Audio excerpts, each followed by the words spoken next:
tomorrow. Think about that. Here's Banfield. You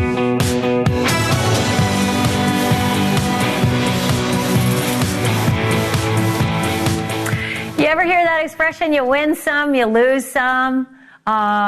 Usually I think people said it to you to make you feel better when something crappy happened to you, right? But in the Karen Read trial today, it played out the win some, lose some principle. Because in the prosecutor's case against Karen Read in this retrial, he lost some, right? He lost some in that the lead investigator is dumped, fired for being dirty, potty-mouthed, and gross in all his text messages about Karen Read hours into actually beginning an investigation into her, right? It's Michael Proctor, out, gone. So that's real hard in a murder trial when your lead investigator is turfed, right? Can't even put him on the stand because all that stuff will come in. You don't want that. But while that's a huge loss, boy, did that prosecutor ever have a big gain in Karen Read's own words. Because that's something in trial number one they did not have. They did not have Karen Read doing TV interview after TV interview that they could just play in court. And today they played something that doesn't bode well for Karen. I'm going to play it for you. I'd love to get your opinion on it. That's coming up in just a moment. Also, this is something I never thought I'd say. Is there like an X-Files aspect to the Vatican? Woo, woo, woo. I know. First of all, the news is big on the passing of the Pope and who the next Pope is going to be. But for a lot of people in the true crime community and a lot of people in the UFO community, the news is big because they want the archives opened up. And as it turns out, there is a massive vault under Vatican City. Did you know 50 miles of shelving? Look at these pictures. It's crazy. 50 miles of shelving under the Vatican. And a lot of people think there are things on those shelves that hold secrets to extraterrestrial activity that the Vatican knows about. I know, it's a lot to take in. But today I got an expert, and we're going to discuss whether a new pope might open that vault. Also, there is a brazen criminal that is just wantonly trashing cars in this beautiful little seaside town in Massachusetts. Just one after the other, almost 24 cars. Smash, smash, smash, glass, windows. Look at this damage. Just bang, bang, bang everywhere. All these different cars. And the owners are like super mad, as they would be. So it turns out they finally caught the guy on camera. The guy wasn't even like wearing a mask or a disguise or anything. It was full frontal. They caught him. They know who he is. So why can't they actually bring him in and charge him? It is a fabulous little mystery. I'm going to play it all out for you tonight, but here's where I'm going to start. One of the biggest ways that Karen Read's retrial is different from her mistrial is the absence of a witness that no self-respecting prosecutor would ever dare to hold a murder trial without the top cop, the lead investigator. And for Karen Read, it's this guy, Massachusetts State Trooper Michael Proctor, who got himself fired for, among other things, the vulgar text messages that he sent about Karen within hours of starting to investigate Karen. And when all that went down, I said to myself, game over, Karen walks. But you know what they say, when one door closes, another door opens. And that brand new prosecutor who's on board got a brand new gift while building his case. Karen Read's TV interviews. Karen talked and talked and talked in front of all sorts of cameras about the victim and about the victim's mother.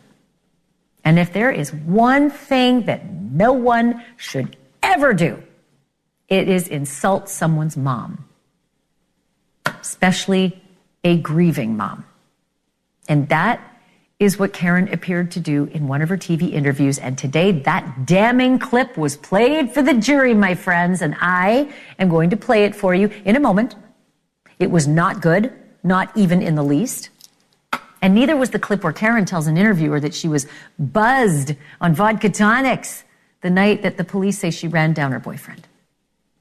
And speaking of that boyfriend, John O'Keefe, it is amazing. It is amazing that they were still together the night that he died. John would barely even take Karen's calls in the last full day of his life. And their text messages, they made it seem like their relationship was right in the toilet. A state trooper read them out loud on the stand today. All right, this is from Karen Reed to John O'Keefe. You have really hurt me this time. This is from the defendant to John O'Keefe. I feel pretty about how this morning went down. I know you said sorry, but it really stung, especially when I've been trying pretty hard lately. I feel like a loser turning around, just coming back over after everything you said. At 2:24:17 p.m., the defendant calls John, and the call is rejected. From the defendant to John O'Keefe, tell me if you're interested in someone else. Can't think of any other reason you've been like this. From John O'Keefe to the defendant, things haven't been great between us for a while. Ever consider that? At 2:28:40 p.m., the defendant calls John. That call is rejected. From the defendant to John O'Keefe, last night you're basically like, yeah, what about when we talk about the future?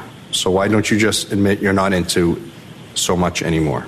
John O'Keefe to the defendant, sick of always arguing and fighting. It's been weekly for several months now. So yeah, I'm not as quick to jump back into being lovey-dovey as you apparently. 2:32:28 p.m. on the 28th. At 2:32:47 p.m., the defendant calls John. That call is rejected. John O'Keefe to the defendant, OMG, stop calling. 2:34:29 p.m., the defendant calls John. He rejects the call. John O'Keefe to the defendant, I'm not answering, stop calling. At 2:56 p.m., the defendant calls John. The call is rejected. At 2:51:13 p.m., the defendant calls John. It's rejected. 2:52:37 p.m., John calls the defendant. It's not answered. At 2:53:56, the defendant calls John. Again, not answered. The defendant, John O'Keefe, you seriously cannot pick up the phone for 2 seconds. Well, O'Keefe eventually did pick up the phone, but the text barrage, that did not stop. Also, a friend of O'Keefe's testified today that Karen did not want other women hanging around her boyfriend. I'm joined now by someone who is either wishing that he was Karen Reed's lawyer or thanking God that he isn't. He's a superstar lawyer himself and co-host of the podcasts Reasonable Doubt and Two Angry Men. Mark Garagos, good to have you here. Oops, ick, never good when you have a text exchange like that and like 12 to 14 hours later, your boyfriend is dead. Well, I get that. I mean, the timing is not good, but there was nothing in that isn't more than somebody who seems to be incredibly, what do the kids say now, needy or thirsty. I mean, it wasn't like, it's annoying. It's clearly harassing, but I don't think that you can make the leap just from that. I still, like I told you the night before last, if I'm picking a side on this retrial, I'm picking the defense. Well, how about the notion that she seems angry and unhinged, and that would correlate with somebody who put her car in reverse and went 24 miles an hour for 60 feet while hammered amidst this really angry day of fighting?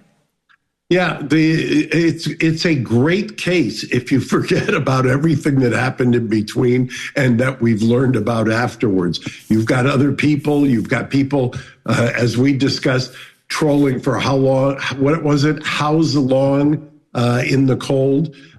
You've got people who've got bloody knuckles. You've got, frankly, an investigation that appears to me to be inflamed and prejudiced towards her from the get-go. So, I mean, it's not a great day for the defense, but there were no knockout blows here. In fact, I think you could make an argument that most of this stuff is just, would have run off a duck's back, so to speak, if he hadn't ended up dead. I mean, there's nothing in those texts, Ashleigh, that when you can't get a hold of me to be on your show, that you don't do the same. I mean, how many times have I rejected calls by you to get on the A block. I mean, does that mean you're going to run me over?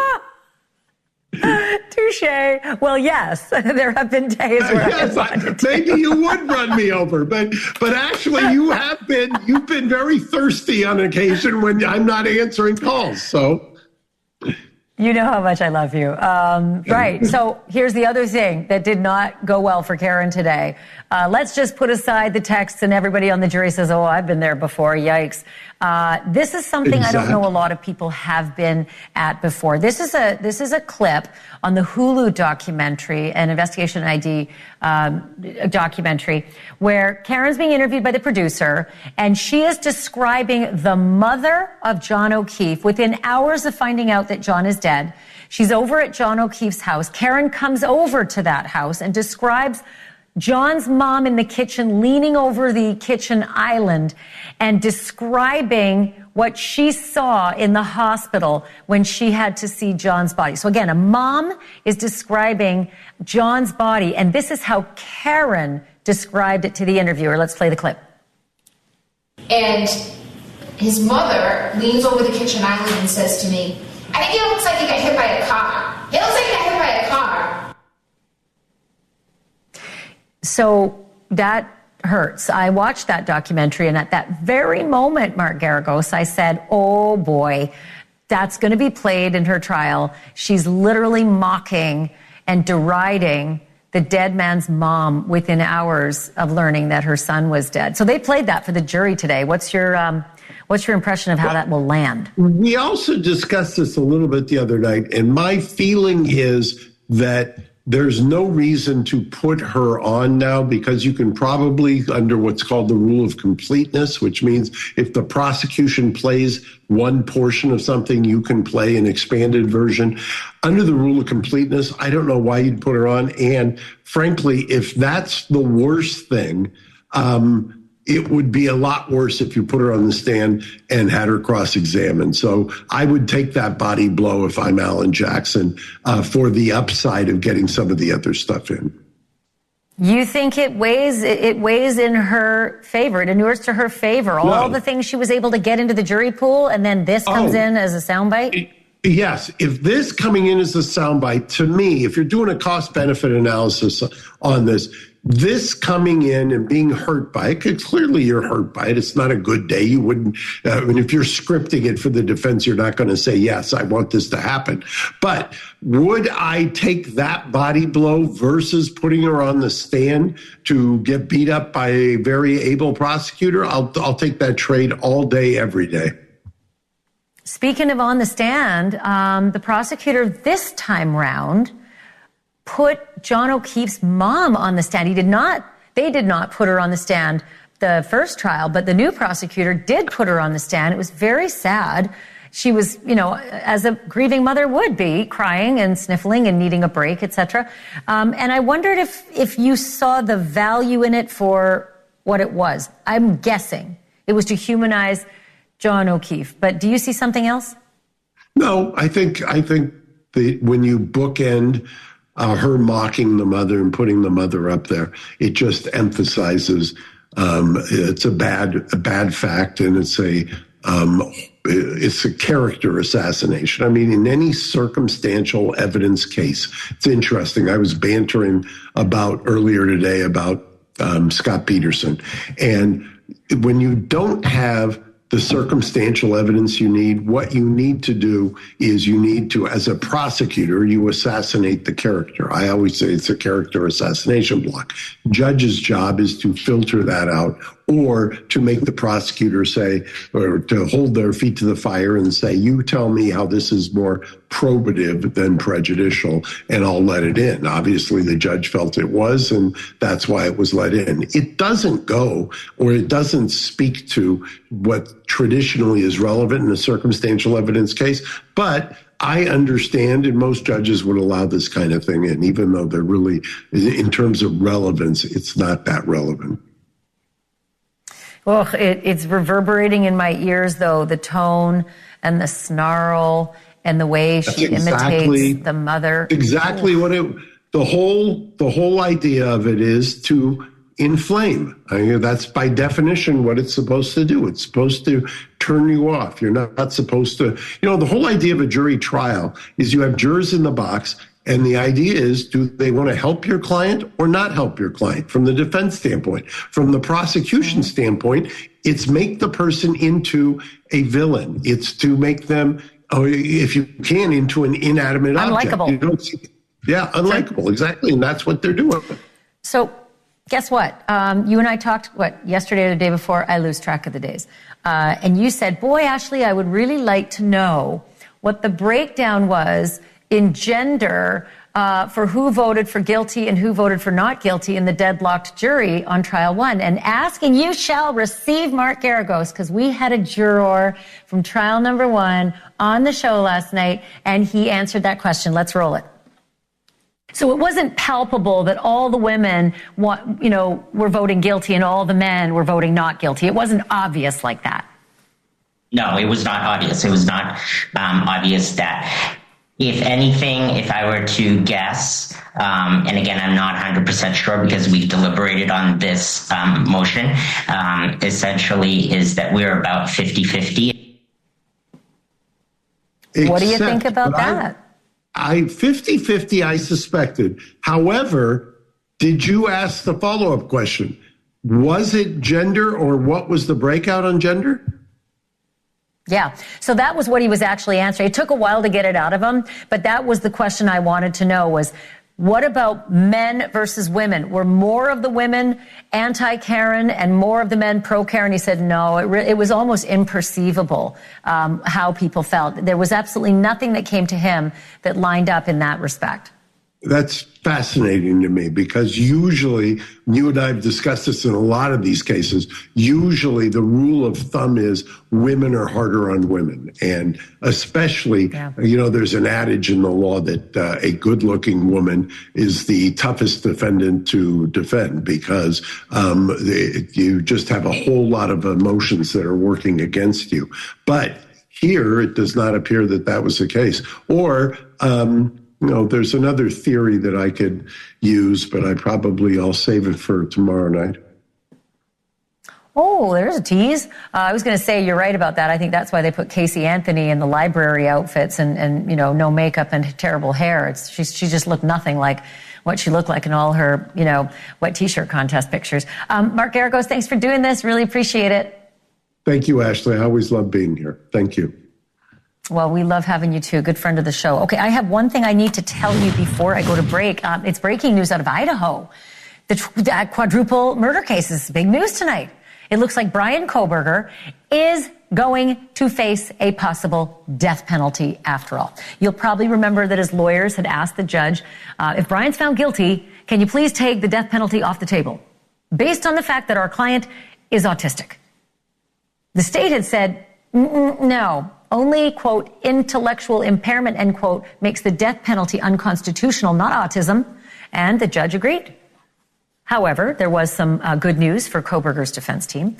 The judge ruled that some of that 911 call that was made after the murders, remember the discovery of the murders, the 911 call, some of it will be redacted based on hearsay. We do not know which parts will be redacted, but the judge did say that the jury can have the entire transcript for reference. So win some, you lose some.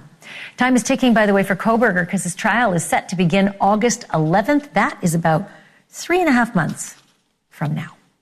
Still ahead, all eyes are on Vatican City for obvious reasons. But we are more concerned tonight with what is under Vatican City, like the 50 miles of archives that could prove once and for all that we are not alone. I'm not talking about evidence of God here. I'm actually talking about UFOs. And yes, there is a connection to the Vatican. Will the new Pope open the vault and reveal the secrets that even our government seems to know exist? That's next.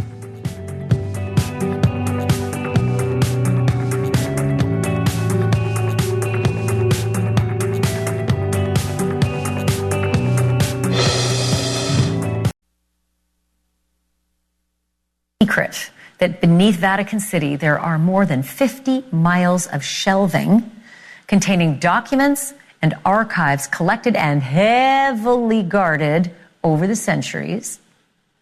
What is a secret, though, is what is contained in many of those archives. The Catholic Church has had centuries of fascination with astronomy, and a lot of people say the Church knows about extraterrestrial activity that they've been keeping a secret. So while the passing of the Pope was going to have millions of people looking to the sky for white or black smoke from the conclave, UFO enthusiasts who look to the sky all the time are hoping to see something else. The archives lining those 50 miles of shelving. They want to see them.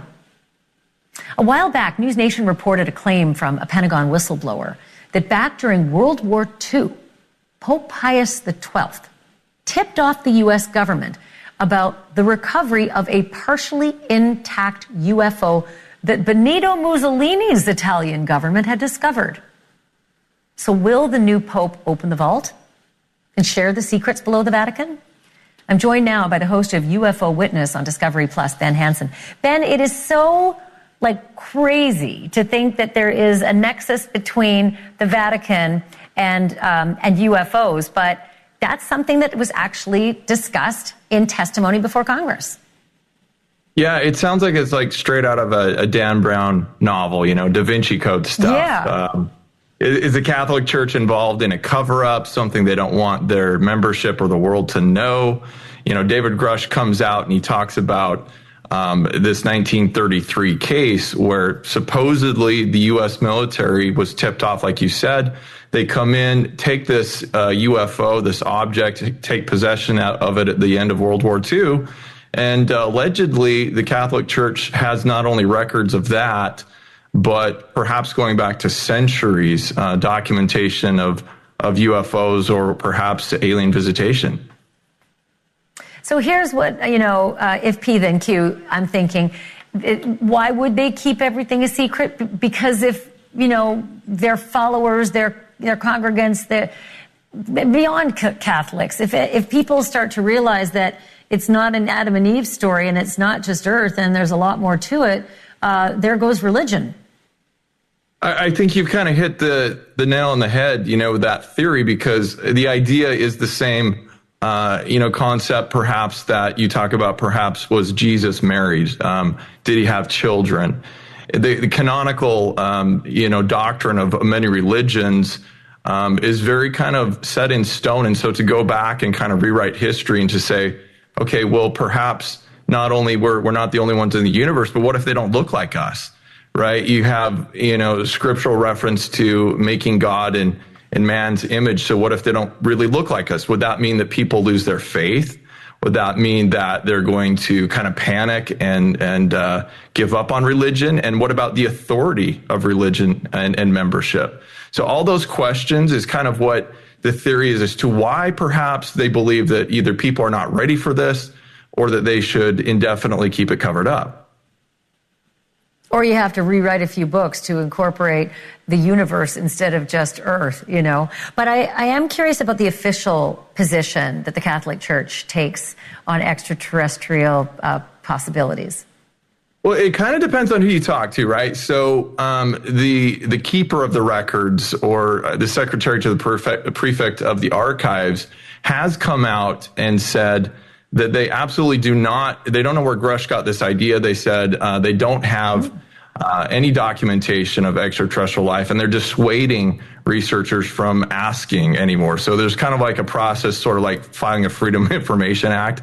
You can petition the Vatican, see what they say. Will you let us into your archives? And they're saying, stop looking for it. We don't have any of that here. Now, I personally do know of people who have had access to archives. And I do know, according to them, that the Catholic Church has kept records of things such as demonic possession for centuries, very detailed records. But as to the UFO subject, that's more of a mystery. Like you had mentioned in the beginning, 50 miles of shelving, they probably don't even know what they have in there. And I highly doubt it's digitized. That's my assumption. Yeah, I highly doubt it. Yeah, looking at the books, they're almost falling apart. I only have 30 seconds left, but is there any hope that the new pontiff might be a little more transparent, might open up the archives and let people take a look-see? Well, I would just say that if you look at what happened under Pope Francis, they did revise the guidelines as to what is considered a miracle, how to investigate or accept something as supernatural. And so the new Pope probably will follow those same guidelines. It makes you kind of wonder, why now, right? Is there something about now that they think might be coming down the road as to why they have to stay ahead of it and kind of have a standard whereby they decide if something's authentic or not? So we'll see. Why now? Because you and I are doing this interview, Ben. Everyone's going to watch it. Thank you for doing this. That's right. You're welcome. Thanks, Ashleigh. I always love having Ben Hansen on. He's so smart when it comes to this stuff. All right, still to come. The biggest break in one of the biggest and most vicious crime sprees of modern times. It happened 7 years ago today when police in California arrested one of their own, a former cop who turned out to be a serial killer and a serial rapist. His case kicked off one of the newest crime-fighting tools in modern history, and one of his victims who survived the attack is here with me next for our True Crime Rewind.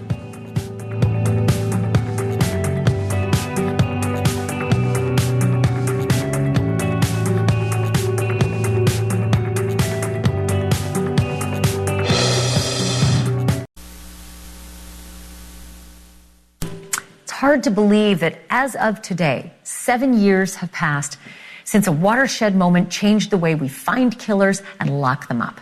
7 years ago today, the Golden State Killer was arrested for more than a dozen murders and more than 50 rapes. His crimes were committed between 1975 and 1986, but he evaded capture for decades. And that's where the watershed moment comes in.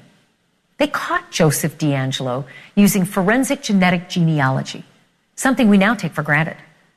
The 72-year-old was a former cop, but his DNA and his family tree did him in. And he was the first major criminal caught this way. I think it's been a surreal, whatever it is, 8 days or something to get to this. And I think for the people sitting next to me, all the victims and their family members, it was a day that they never thought would come. Well, what's been reported in the last couple of days is that essentially the way that the road that we got to Mr. DeAngelo was through using what I say two things. One, genealogy, and two, very dogged detective work in terms of using that genealogy and trying to find the path to him. We needed a better sample of DNA, and so we continued surveillance and got a better sample of DNA that we were able to do a full profile on, and that full profile, of course, led to that 100% match. I've listened to all your statements, each one of them.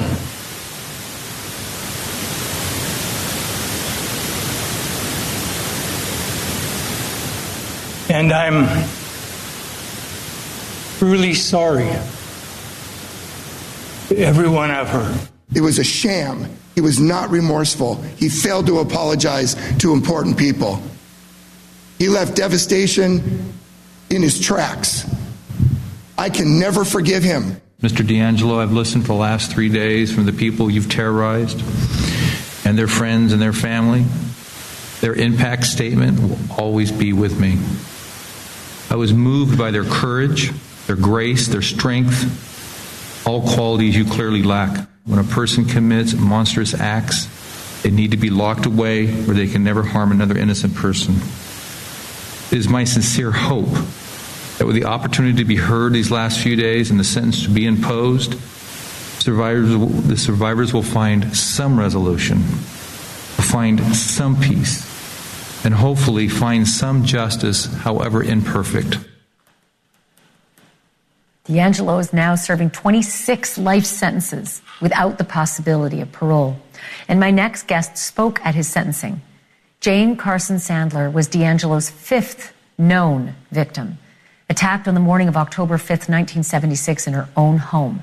And what's particularly shocking about her attack is that her 3-year-old son was in bed beside her. DeAngelo bound and gagged and blindfolded both of them. And after taking the boy from the room, he raped Jane for hours and then fled. By the time he was shipped off to prison, Jane told a reporter that she felt that she too had served a life sentence. And Jane is now with me live. Jane, it's good to see you again. It's the second time that we've had a chance to talk. And listening to that monster saying that he was sorry. I also listened to the judge saying that he hoped that victims would have some resolution and some sense of justice. Is there any of that? Any sense of justice? Well, now he's in Corcoran Prison in California, and he is in a special area where other prisoners can't get to him. So he's being treated quite well, as far as I'm concerned. Yeah. Well, certainly better than he would be if he weren't in segregated custody. Are things any different now, given it's 7 years to the day today that he was arrested and unmasked, and then the process certainly put him away for life? Are things any different for you now?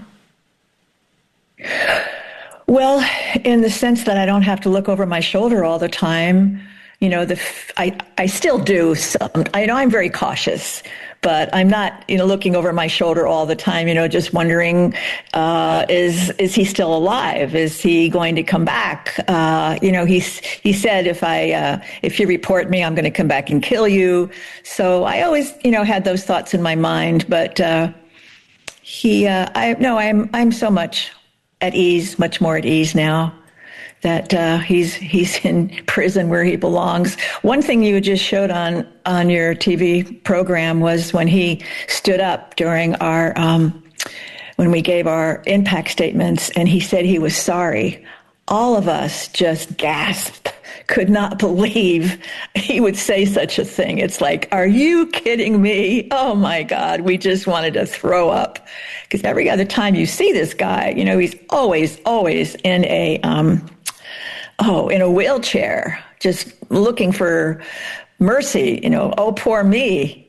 And then you can see him, they had videos of him in his cell room where he's doing all these calisthenics, running around and doing exercises. And so we knew he wasn't wheelchair bound, but to see him at the end stand up and say he's sorry, oh my God, I wish if we had tomatoes, we would have thrown them at him.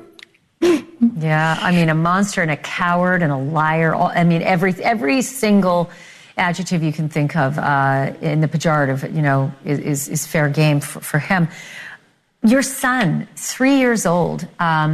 It's so unbelievable to think that a predator could do this. Does your son have any memory of anything that happened? He thinks that a doctor came into the room because, we were gagged, we were blindfolded, and we were tied up.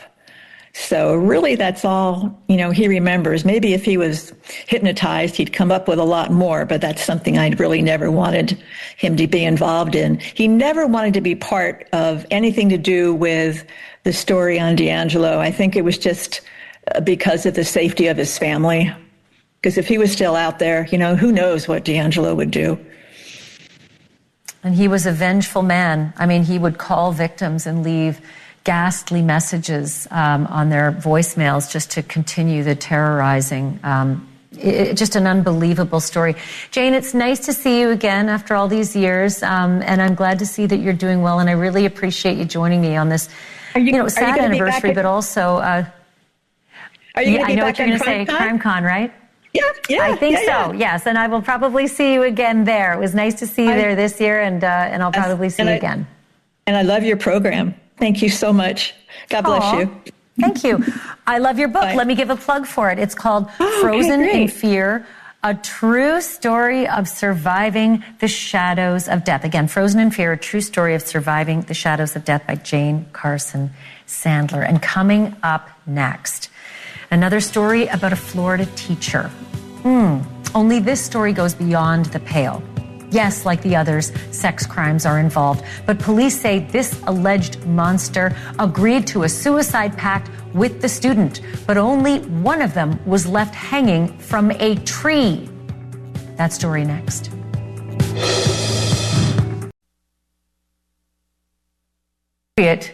Teacher-student conduct can mean a lot of things. In the stories that we've been reporting on recently, and way too often, it has meant sex. Damaging, illegal, far from victimless sex. And it means that in this next story too. But sex is not what put a 16-year-old girl in Florida in intensive care after being cut down from the tree where she was hanging. Police say a teacher helped her do that. Damian Conti was a former AP English teacher at a charter high school in Florida. Court filings obtained by the Palm Beach Post and other outlets allege that Mr. Conti began grooming the girl via email and text and social media back in August of 2023. Allegedly, he met her every morning at her locker and offered to be her mentor. Police say he gave her driving lessons and urged her to join the volleyball team that, oh, wouldn't you know it, he coached. And when she did join that team, he allegedly found reasons to take her out of practice and into a classroom alone. By the fall of that year, Coach Conti, who, by the way, was married with a 4-year-old child, allegedly opened up to the girl about his marriage and his sex life. And allegedly, he began to have sex with the teenager in a shopping center parking lot, but also in his classroom and in closets throughout the school. Authorities say Conti's behavior was so brazen and the rumors so rampant that school administrators gave him a warning, especially after a TikTok video made the rounds of the girl getting out of his car. But get this, he was only warned not to be in a car with students. The following February of 2024, a classmate discovered, quote, curious Instagram messages between the girl and a person who appeared to be Mr. Conti, Coach Conti. The classmate took the messages to the principal, and Conti was suspended. But despite the mounting evidence of sexual abuse, no one called the police. When the teenage girl was called into the principal's office, she reportedly refused to answer questions and asked for a lawyer, after which the principal told her to leave campus. No one ever called her parents. And 3 days later, that principal retired. But by then, the teenage girl was barely alive. According to the court records, when she left school, she met up with Coach Conti at a Home Depot. Security footage shows them inside the store together, the girl buying 30 feet of rope and 15 feet of chain with her mentor by her side. The plan, according to investigators, was for both of them to die by suicide. But Conti allegedly chickened out, and the two parted ways. Reportedly, he then called his therapist and asked what he should do next. And the therapist apparently said, hang up and call 911. And after 30 minutes of searching, sheriff's deputies found the girl hanging from a rope from a tree behind a church. They cut her down and they resuscitated her, and they rushed her to St. Mary's Medical Center in West Palm Beach. Her lawyer says a miracle saved her life.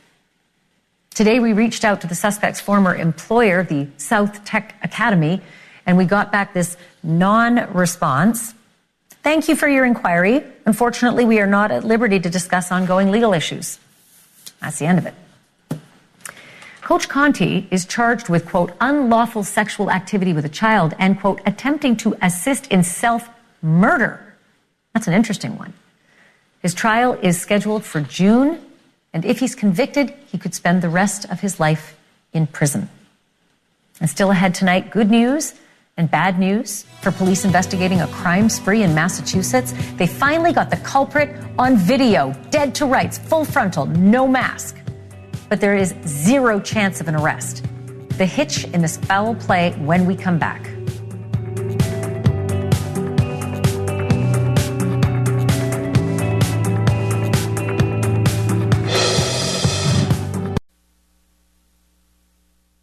This. Never get in the way of a pileated woodpecker during mating season. The good people of Rockport, Massachusetts know that all too well. The ones who own cars, anyway. They have finally solved a mystery that had plagued the town for weeks.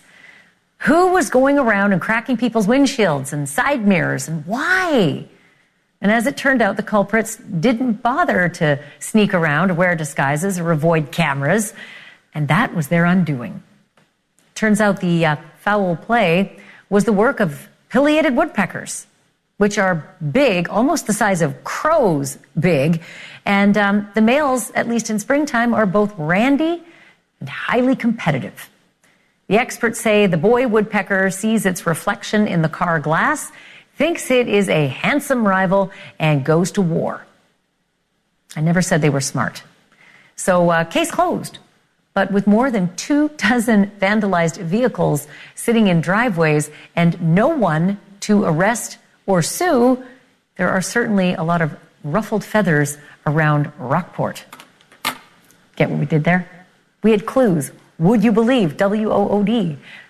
And foul play. FOWL. Anyway, listen, check out my podcast, Drop Dead Serious, because if you're into the Karen Read trial, I am doing a daily summary, a recap, every single day of what happened in court. And in tonight's, lots of text messages. They're steamy and they're angry and they're unhinged, and they may be Karen's undoing or maybe not, because Karen has a hell of a lawyer from Los Angeles in Alan Jackson. And also that video where Karen Read mocks the mother of her dead boyfriend, a mother who is grieving just hours after finding her son was dead. So that's on Drop Dead Serious. I encourage you to check it out. I always love to hear your comments too. Thanks for watching tonight. Make sure you stay tuned.